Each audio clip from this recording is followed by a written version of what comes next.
यशोदानन्दन व्रजजनरञ्जन यशोदानन्दन व्रजजनरञ्जन यशोदानन्दन व्रजजनरञ्जन यशोदानन्दन व्रजजनरञ्जन यशोदानन्दन व्रजजनरञ्जन यशोदानन्दन व्रजजनरञ्जन यमुना तीरावनचारि यमुना तीरावनचारि जय राधा माधव कुंज बिहारी जय राधा माधव कुंज बिहारी हरे कृष्णा कृष्णा कृष्णा हरे हरे हरे राम हरे राम राम राम हरे हरे हरे कृष्णा कृष्णा कृष्णा हरे हरे हरे राम राम राम हरे हरे हरे कृष्णा कृष्णा कृष्णा हरे हरे हरे राम राम राम हरे हरे हरे कृष्णा कृष्णा कृष्णा हरे हरे हरे राम राम राम हरे हरे जय राधा गोकुल नंद राधा गोकुल नंद राधा गोकुल नंद श्री राधे जय सीता राम लक्ष्मण हनुमान जय सीता राम लक्ष्मण हनुमान जय गौरानीताय गौरानीताय गौरानीताय जय गौरानीताय जय जय प्रभुपाद प्रभुपाद प्रभुपाद जय जय प्रभुपाद निताय गौरा हरि बोल निताय गौरा हरि बोल। श्री राधा गोकुल नंद की, श्री सीताराम लक्ष्मण हनुमान की, श्री गौर निताय की, Srila Prabhupada ki. So thank you so much for coming. The verse is up there. So first what we'll do is I'll recite the invocation prayers, Anamna, which is the prayers to my gurus and everyone present here and online that may say something useful. If you know it, please do join along. Om Jnanatimirandasya Jnananjana Shalakaya Chakshurunmilitam Yena Tasmai Shri Guruve Namaha. Shri Chaitanya Manubhistam Stapitam Yena Bhutale Swayam Rupa Kadamayam Dadati Swapadantikam Vandeham Shri Guru Shri Yuta Padakamalam Shri Guru Vaishnavam Sha Shri Rupam Sagajatam Sahagana Raghunatam Vitam Tam Sajivam Sadvaitam Savadutam Vaicana Saitam Krishna Chaitanya Devam Shri Radha Krishna Padan Sahagana Raghunatham Vitam Sajivam. He Krishna Karuna Sindhu Dina Bandhu Jagat Pete Gopisha Gopika Kanta Radha Kanta Namostute Tapta Kanchan Gaurangi Radhe Vrindavaneshwari Vrishabhanusute Devi Pranamami Haripriye Vanchakalpatarubhyascha Kripa Sindhu Bevacha Patitanam Pavanebhyo Vaishnavebhyo Namo Namaha. Jai Shri Krishna Chaitanya Prabhu Nityananda Shri Advaita Gadadhar Shivasati Gaura Bhaktivedanta. Hare Krishna Krishna Krishna Hare Hare Hare Rama Rama Rama Hare Hare. Please repeat after me. Om Namo Bhagavate Vasudevaya. Om Namo Bhagavate Vasudevaya. Om Namo Bhagavate Vasudevaya. Okay, so thank you. So today we're studying chapter 1, verse 44 of the Bhagavad Gita.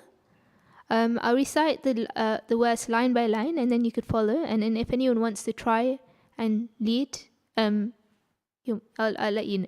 You can let me know. So, Aho Pata Mahat Papam. Please repeat. Aho Pata Mahat Papam. Aho Pata Mahat Papam. Kartum Vyavyasita Vayam. Kartum Vyavasita Vayam. Kartum Vyavasita Vayam. Yad Raja Sukhalupena. Yad Raja Sukhalupena. Yad Raja Sukhalupena. Hantum Swajanam Utyate. Hantum Swajanam Utyate. Would anyone like to try and recite? Would anyone? If no, I'll read the word for word translation.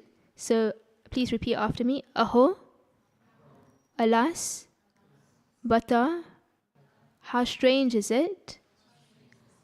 Mahat, great, papam, sins, kartum, to perform, vyavasitaha, have decided, vayam, we, yat, because, raja, sukha lobena, driven by greed for royal happiness, hantum, to be killed, swajanam, kinsmen, udyataha, trying. Translation and purport by Srila Prabhupada ki Jai. Alas, how strange is it that we are preparing to commit greatly sinful acts, driven by the desire to enjoy royal happiness. We are intent on killing our own kinsmen. Please repeat after me. Alas, how strange is it that we are preparing to commit greatly sinful acts, driven by the desire to enjoy royal happiness. we are intent on killing our own kinsmen.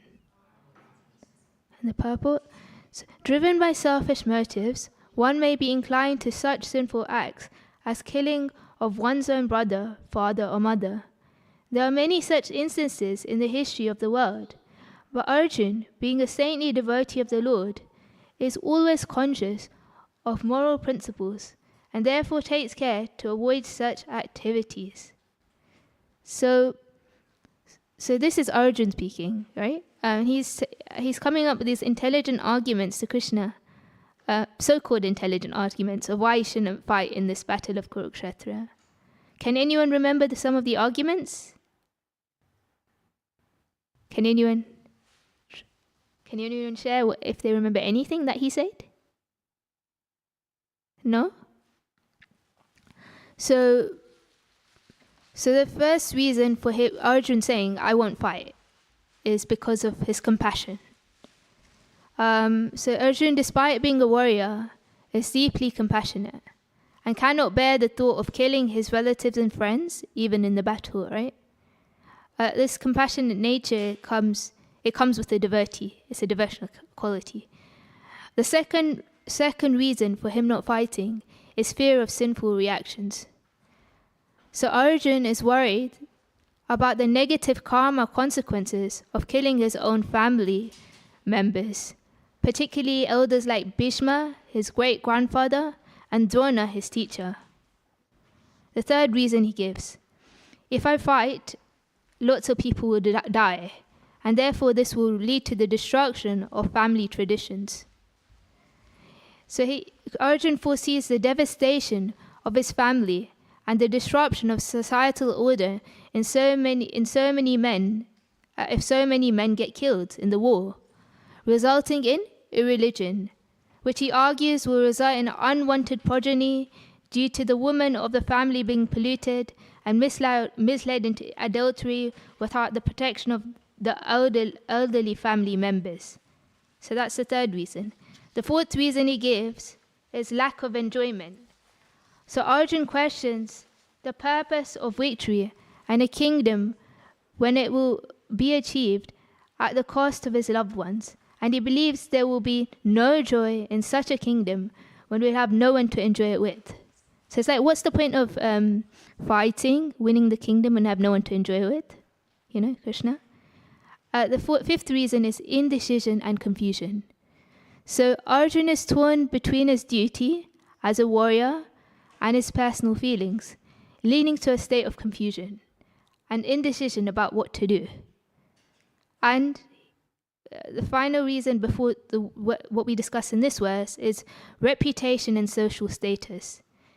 So he also considers the dishonor and infamy that would come from being known as the one who killed his own family. So far Arjun has presented these reasons to Krishna of why not to fight, which sounds clever, but we'll see why it isn't, right? So in this verse, Arjun concludes his argument against fighting in the war, known as expressing his deep regret. So first he says, "Aho bhata mahat papam." Oh, how unfortunate is it that we are about to commit a great sin by destroying our entire dynasty. And then he says, "Kartum vya visita vayam." We have all resolved to undertake such a terrible action. How lamentable is this? And he says, "Yad rajya sukha lobena," driven by greed for the kingdom and the royal pleasures that come with power. "Hantum swa janam udyate." We are prepared to destroy our own people. So this is the crux of Arjuna's doubt, that he doesn't want to perform any sin. He has the characteristics of a saintly person, that he is very eager to avoid sinning and violating the scriptures. He is very eager to avoid violating the scriptural injunctions and thereby incurring sin. So it's explained in the Bhakti Rasamrita Sindhu and in many other places that the root cause of suffering is due to sin. whatever suffering we are going through in this world is due to sin. And sin is basically a violation of God's law. How can we understand God's law? We could understand God's law by reading the revealed scriptures and hearing those that are transmitting the revealed scriptures accurately and purely. So in other words, the guide for a life in this world with the least suffering and pain, in order words a sinless life, is to understand and to be in knowledge of what proper activity is. We should understand what proper activity is, what pious activity is, and what sinful activity is, and to avoid the latter and to try and only do the former. So this is the framework within which Arjun is speaking now. So he has come to this conclusion, and he is referring to the Vedas. He said, I have heard it said, those whose family lineage and culture and traditions that are destroyed dwell always in hell, and what to speak of those who cause that to happen. So if he cause someone to suffer or induce someone to perform some sort of sinful activity, but even if you don't perform it yourself, you're still liable for it and incur some sin, right? So sin is like an infection. And also, if you associate with people who are ignorant of what is to be done and what is not to be done, and we'll see in chapter 16 of the Gita later on, that this is the prime quality of one of the prime qualities of a demon, is that they don't know what is and what is not to be done, or they don't take it seriously. But one way or another, they end up acting wrongly. So if you associate with people who take it lightly and don't even know, then you're likely to be drawn into that sinful cycle. So it's just like an infectious disease. So here's where good association is important. So Arjun is now surprised and in horror, thinking that I, after all, being raised in a good family, am now wanting to kill my relatives and my teachers and Bhishma, who's revered by all of us, just for the sake of winning a kingdom? Forget it. This all makes sense on the material platform, but Arjun's fighting would not be him acting in the material platform. Why? Because Dharma personified, Krishna, was sitting on the same chariot with Arjun and wanted him to fight. So similarly, we see in the battle, Krishna instructs Yudhishthira. So Yudhishthira is Dharma personified, right? And one quality of Yudhishthira is he would never tell a lie. And this is something that religious peoples do. They don't lie, right? So in the heat of the battle, Dronacharya was on the Kauravas side, right? And Dronacharya was the teacher of both the Kauravas and the Pandavas in the art of war. So he was very skilled, and it was understood that he wouldn't no one could kill him unless he got really depressed and his confidence was destroyed. And so he had a son named Ashwatthama, and he was also in the battle. So the son Ashwatthama was a Brahmin, although he knew the art of war. So Dronacharya was the teacher of the Kshatriyas. So what Krishna did is he told Yudhishthira to lie and to cry out in the middle of the battle and say, Ashwatthama is dead. Ashwatthama, the son of Dronacharya, is dead. In this way, if Duryodhana heard Yudhishthira say this, he would think that it must be true, because Yudhishthira never tells a lie, and therefore, in a hope that he would become discouraged, the plan was that Dhristadyumna could kill him. But because Yudhishthira was reluctant to do this, Krishna asked him to say, Ashwatthama, the elephant, is dead, which is not a lie. But when Yudhishthira was saying the elephant part, Krishna blew his conch shell. He's very clever. And he drowned it out. So all that Drona heard was Ashwatthama was dead. So he thought his son was dead. So this was Krishna's ploy, inducing somebody to lie. Yudhishthira refused and said, I can't tell a lie. I don't do that. So that was a sin actually. So telling a lie is usually a sin. But because Dharma personified in the form of Krishna is ordered him to do it, and he didn't do it, he was sinning. So Yudhishthira had to see hell as a result of this. He didn't have to suffer that, but that was his punishment. So in a similar way, whatever sin Arjuna was going to inherit in this through his activities in the battle of Kurukshetra would be completely nullified because Krishna was ordering him to do it. And Krishna says in the end of the Bhagavad Gita, he says, Sarvadhamam parityaja mamekam sharanam vraja aham tvam sarva papebhyo mokshayami masucha. Krishna says that if you simply give up all other dharma and surrender to my order, I will deliver you from all sinful reaction if there is any. So that's Krishna's promise.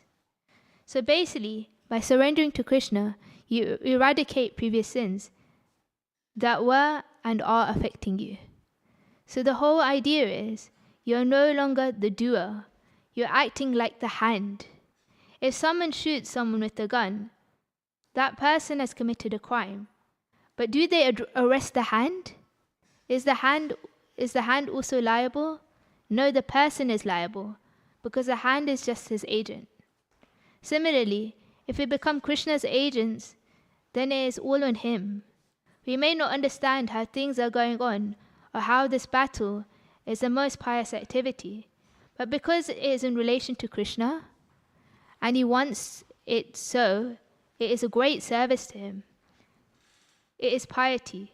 So this is the theme here. It is a very important point that is being brought out in this chapter here. And that is that we cannot really understand what will bring about the greatest good and what the intricacies of Dharma are. We have to hear from a superior authority, and that is the problem today. People are in the ocean of ignorance, and people do not know what is good for them. So they naturally default to the least common denominator, which is what pleases my senses. The good has become what is pleasing to my senses or my family, and that is it.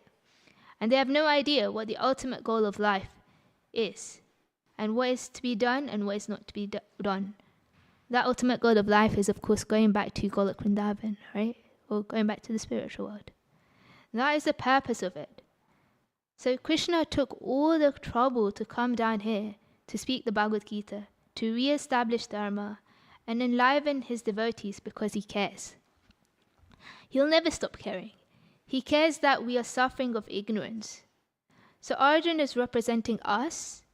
He has his own ideas about what is right and wrong, and then Krishna will disabuse him of this and take the whole conversation to a spiritual level.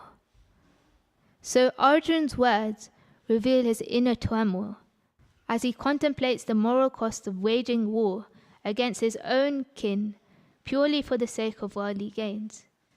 So before this incident, the Bhishma Parva, in which the Bhagavad Gita appears, the preceding incidents was the Udyoga Parva, and thus giving context to the word Udyata, meaning they were endeavoring, the Pandavas strived for peace on one hand, and on the other, they saw allies should war become unavoidable. Now with war imminent, they are ready to fight. So actually, before this war even broke out, those of you are familiar with the Mahabharata, the first thing that the Pandavas did was went with Krishna and tried to hold a peace treaty so that the war didn't happen. But as we know, Duryodhana was very greedy, right? And he didn't want to give any sort of land at all. So the war had to go ahead, right? So Arjuna, driven by his considerate and compassionate nature, contemplates the terrible consequences of war. At his level of reflection, he concludes that their motivation for fighting is rooted in Rajya Sukha Lobena, greed for royal happiness and the pleasures of sovereignty, which he deems a lamentable motive. It is interesting that Arjun uses the word vayam, we, in the last several verses. By referring himself in the plural, Arjun includes not only himself, but also the Pandavas, Shishirada Gakulananda ki Shay. And in a sense, Krishna, who is listening to him. He conveys a shared responsibility, as if to say, all of us, all of the Pandavas, how lamentable it is that we are about to fight a war driven by our greed, and that we are prepared to commit the great sin, Mahat Papam, of killing our own relatives. In truth, Arjun was not motivated by greed, nor were the Pandavas. If greed had driven them, they would have not endured the 13 long years of exile. Had they desired the kingdom at any cost, they could have simply rejected the unjust verdict of the rigid gambling match and seized the throne. However, the Pandavas were honorable. They chose to honor the terms of the gambling match and serve their time in the forest as required. Even after this, they did not display greed for the kingdom. This is evidenced by their willingness to accept Krishna's proposal for a greatly reduced demand, requesting only 5 villages for them to rule. This acceptance shows that the intentions were not dominated by desire for power or wealth. What Rajasukha, real pleasure, could come from receiving only 5 villages for those who had once become celebrated as the emperors of the world? Yet the Pandavas were prepared to be satisfied, even with that minimal concession. Although both Krishna and the Pandavas knew that Duryodhana was unlikely to accept the peace proposal, they wanted to show that they had sincerely sought peace.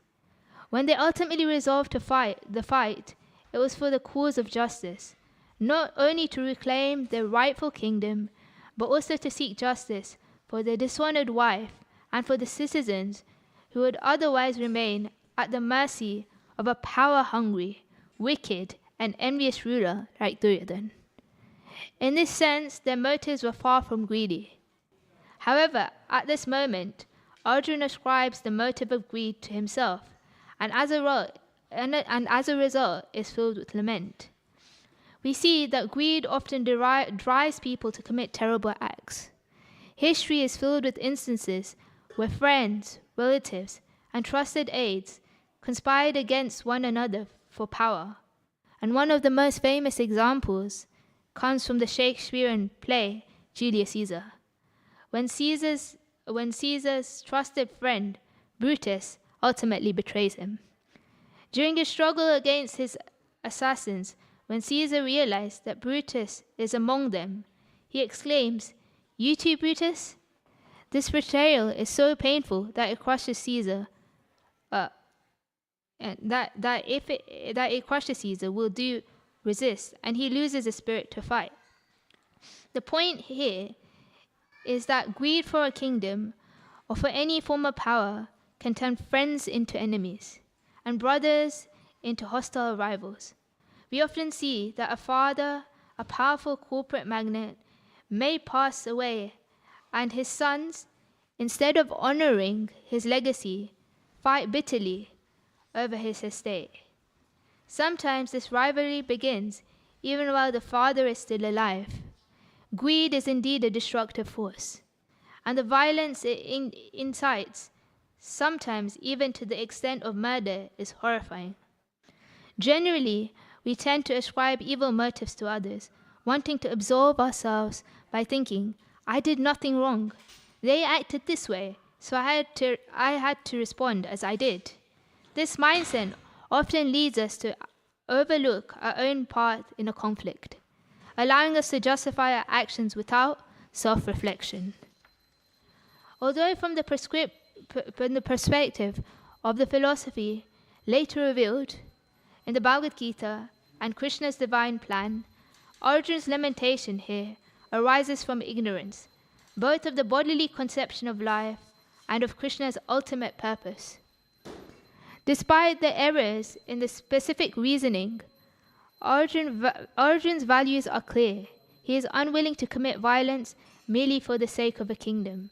This reluctance shows his deep-seated principles and compassionate nature, even if his understanding is, at this point, incomplete. Madhusudana Saraswati, a commentator on the Bhagavad Gita frequently referenced by Vishwanath Chakravarti Thakur, explains that the purpose of the entire first chapter of the Gita and the initial 8 verses of the second chapter, in which Arjuna speaks, is to highlight his sensitivity, thoughtfulness, considerate and refined nature. These qualities reveal Arjuna as a humane and cultured individual, making him an ideal candidate for spiritual enlightenment. On one level, Arjuna's ignorance of spiritual knowledge is evident in his arguments, as he is unaware of the transcendental truths that Krishna will later reveal.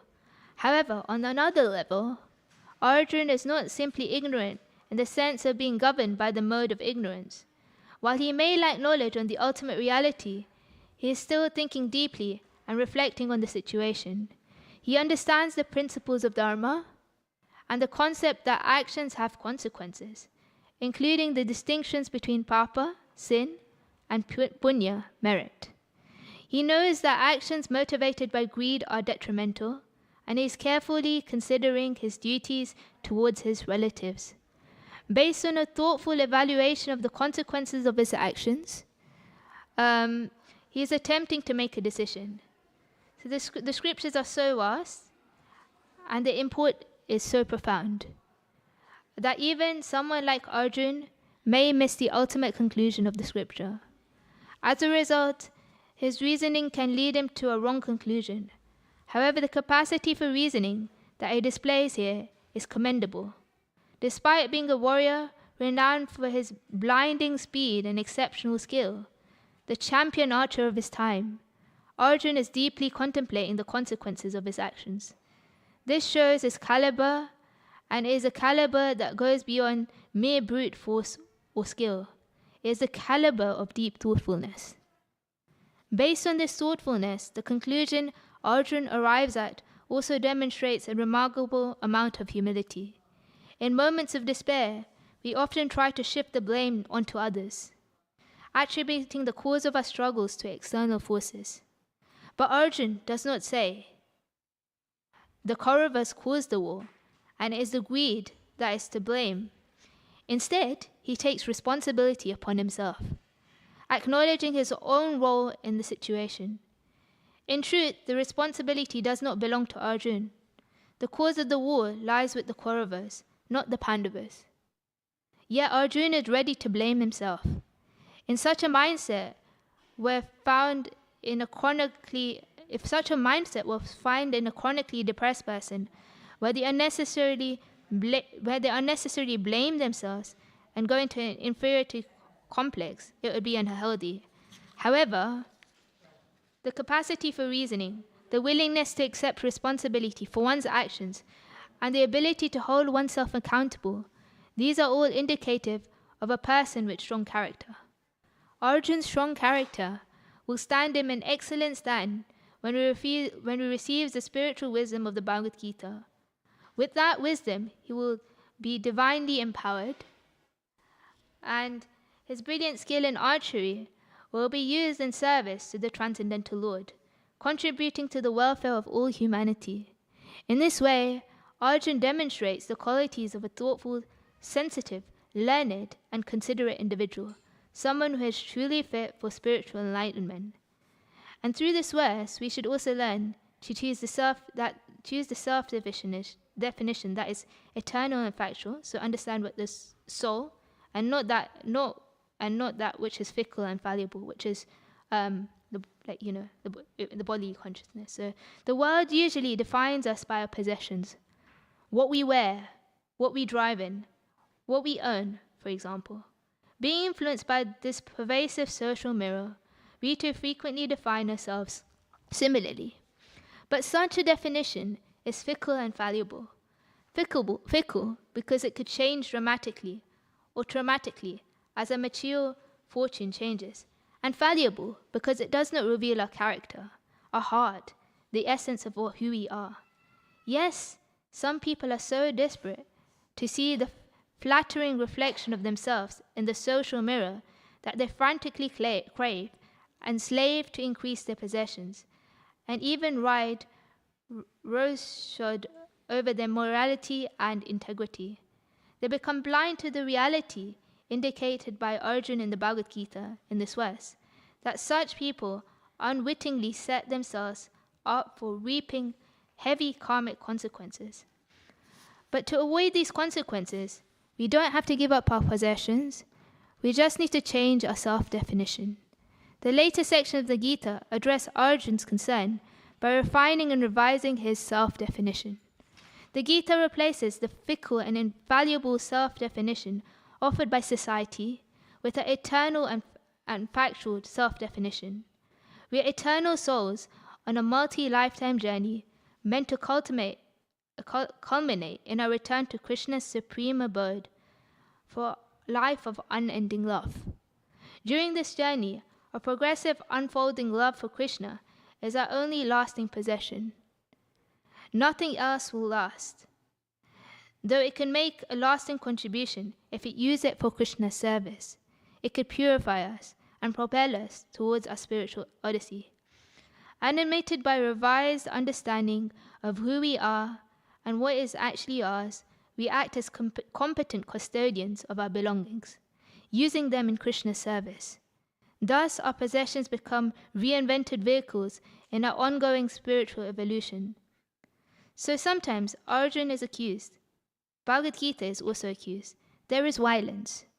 There is violence. Bhagavad Gita is full of violence, people say. Yes, it is full of violence, the warfield. But here the Vaishnava thinking, Arjuna is thinking that it was arranged for his Raja Sukha. Yad Raja Sukha Lobena. It was arranged for the satisfaction of Arjuna so that he could enjoy the kingdom and happiness thereof. Actually, it was not so, like we've discussed. It was arranged by Krishna for his satisfaction and not for Arjuna's satisfaction. So that is the difference between ordinary work and devotional service. Devotional service and ordinary work, they look almost equal. Just like we are living in this house, the neighbors, they may think some people are living there chanting and dancing. And we also dance. We sometimes sing and eating, they also sing. Then where is the difference? They may think that, where is the difference between devotional service and ordinary work? It looks almost equal. Therefore, people misunderstand the Bhagavad Gita is ordinary warfare, violence. But it is not that. It is arranged by Krishna to fulfill his mission. His mission is Parityanaya sadhunam vinashaya chadukshatam. Bhagavad Gita chapter 4 verse 8. This is his satisfaction, not Arjuna's satisfaction, nor anyone's satisfaction. It is his plan. He comes, he descends on the planet, in the universe, just to establish the real purpose of religious life and to vanquish those who are opposing the real purpose of life, human life. That is his mission. Simultaneously, two things. Parityaya sadhunam vinashaya chadukshatam. So Krishna says, in this verse, Aho bhata mahapapam kartam vyavasita vayam riyadraja sukhalobena hantum swajana ujjate. So swajana means kingsman. So kingsman does not mean in higher sense only my brother or sister or my father or my uncle. No, swajana means all living entities. As one who hasn't got Krishna consciousness, with ordinary consciousness, material consciousness, he cannot think in terms of swajana. My kinsmen, all living entities, he cannot think. Actually, everyone is our kinsmen, because if God is the Father, as Krishna claims, he says, Aham bija pradapita in chapter 14 of the Gita, verse 4, he is our Supreme Father. Not only he claims at least any fine religious system claims God is the original father. That is a fact. Aham sarvasya prabhavo mata sarvam pravartate. Everything has come from him. He is the Supreme Father.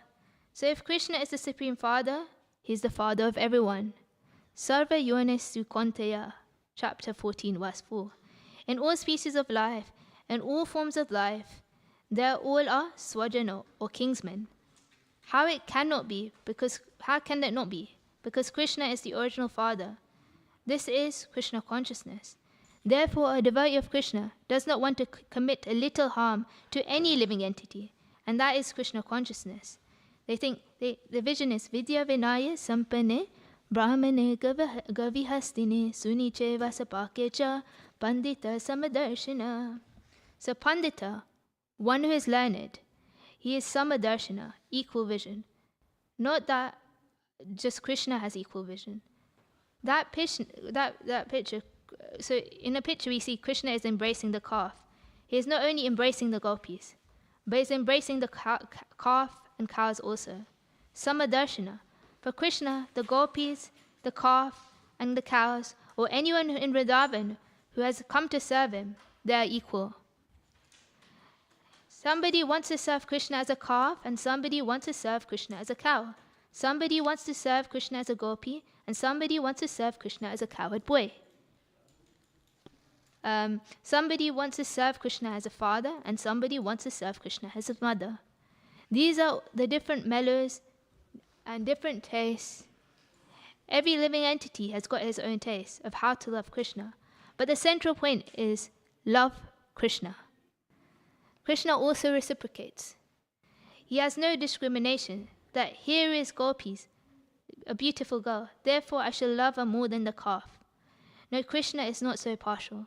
Similarly, Krishna's devotees also, because he has Krishna consciousness, means he has got the minute quantity of Krishna's quality. Therefore, he is also equal to everyone. He thinks everyone is swajana, the same, member of the same family. It does not matter if one has become an ant or one has become an elephant. The living spark, the soul, is the same dimension, either within the ant or in the elephant form. This dimension of the soul, we have discussed and heard several times, is 1/10,000th part of the tip of a hair. This is the dimension. In Shastra, we get the dimension of the soul, very, very minute, 1/10,000th part of a tip of a hair. Just imagine. So that portion is within the ant, and within Brahma, and within the elephant.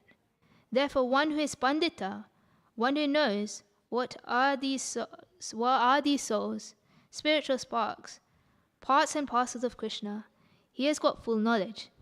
Then his vision is Vidya Vinaya Sampane Brahmane Gavihastine Suniche Vasapaketa Pandita Samadarshana, chapter 5, verse 18. So Samadarshana means equal vision. A learned Brahma, he is the most intelligent man in the human society. And a dog, superficially, externally, there's much difference. Here is a dog, a street dog, and here is a learned Brahmana. But one who is Pandita, one who is Krishna conscious, he sees that the Pandita and the dog, they are the same, because they all come from the same spiritual spark. By his karma, he has become a learned Pandita, and by his karma, he has become a dog. But within a different body, in this body there is a soul. That is the vision. Of course, externally, it does not mean I shall behave equally with the Brahmana and the dog. That is external behavior. But internally, we should know that both the Brahmana and the dog, they are a spiritual spark. This is called Brahma Gnana, or Brahma Gnana means the knowledge of spiritual self. This is called Brahma Gnana. So when one attains Brahma Gnana, then Brahma Bhuta Prasanna Atma Na Sochati Na Kanchati. Samata, equal. That is Brahma Gyan.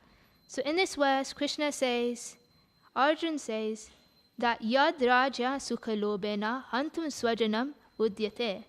So when we are killing animals for the satisfaction of our tongue, this is mahapapam. Krishna, Arjun says, Aho bhata mahapapam. Mahapapam, great sinful act. Great sinful act. If we want to kill anyone, any living entity, for my satisfaction, either my tongue satisfaction or any sense satisfaction, it is mahapapam, or a great sinful act. But they are all swajana. You cannot kill, either you could take this sense or that sense. But Arjuna is speaking in a limited sense. He is thinking of his own family members. But if one is in actually a knowledge, Brahmana Jnana, he thinks in the same way, that the lower animals, they also are family members. And if I kill him for my satisfaction, my sense satisfaction, it is a great sinful act. So unfortunately, everyone is killing for his sense gratification in the name of religion. In the name of religion, although it is prohibited, they are still killing. Just imagine how much sinful activities they are doing and how they could be happy. Happiness, of course. A hog also thinks that he is very happy when he is eating stool, living in a filthy place, and because he has got the facility of sex life without discrimination, he may think it's a happy life. But that is not happiness. Happiness is a different thing. If you want to feel happiness by these blunt material senses, that is not happiness. Happiness is beyond your material senses. So real happiness means it will never end, and you will never feel satiation. That I want more. That is real happiness. Material happiness, there's no such thing. There's nothing with material happiness where we'll feel immediately satiated. After enjoying any material happiness for a few minutes, you'll feel again, another and another and another. We'll want more and more. So therefore in the Bhagavad Gita it said, Sukha atyantikam yattat. So what is real happiness? That is not felt by these blunt material senses. So what is that sense? That is purified senses. Sarvapadi vinirmuktam tat paretvena nirmalam. When our senses are purified, tat paretvena, for the sake of Krishna. When our senses are employed for the sake of Krishna, that is purified senses. Rishikena rishikesha sevanam bhakti uchate. That is wanted. So here in the beginning, Arjuna is thinking in terms of his blunt senses. But the same thing he will do, the same thing he will do with his purified senses. So this is Krishna consciousness, because he's doing it on the order of Krishna. Arjuna is now thinking, Yad Raja Sukhalobena. For the matter of getting kingdom and sense gratification, I'm going to kill my own kinsmen. So this is a great sin. That's a fact. So if the war was for Arjun's sense gratification, that would be a great sin. But actually, it's not being done for Arjun's satisfaction. It's being done for Krishna's satisfaction. And that is the difference. So therefore, the conclusion should be that whatever we do, if we do it for our own sense gratification, it is mahapapam, sinful activities. But if we do the same thing for Krishna's satisfaction, that is spiritual advancement. And that is the difference. So I'll stop here because it's 1 minute to 7. Does anyone have any comments, questions, or corrections? No comments or questions?